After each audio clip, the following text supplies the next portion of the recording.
Welcome to another video. Today I will show you how to unlock your iPhone to use it with any carrier, any SIM card out there. This is a factory unlock and we will do it together step by step. It is very simple. I have unlocked more than 100 phones using this method, and today I will show you how to factory unlock your iPhone. And with that said, let's begin. Now we have to get the phone's Imei number and simply open the phone application and dial *#06#, and you will see that the Imei number of this phone will show up.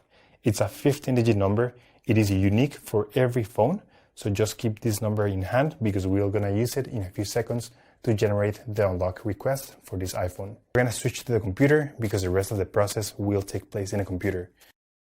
In this website, we will request the unlock to unlock this phone.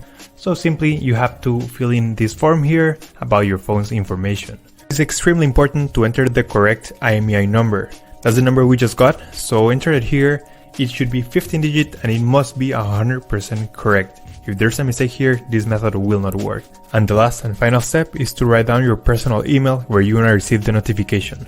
So just write down here your personal email address and they will email you a notification that your phone has been unlocked successfully. Once you have read everything, you will get a message or an email just like this. I will show you my email account. So this is the email I just got, and it says your iPhone has been factory unlocked successfully. So let's go ahead and open this email. So the email will confirm that your iPhone has been successfully unlocked, and now the last step is to connect your iPhone to Wi-Fi to activate the unlock. So that's the way you do a network factory unlock. But that's all for today, guys. I hope this information was useful for all of you trying to unlock your iPhone, and don't forget to subscribe. We upload videos every week. Thank you for watching the video, guys. See you next time.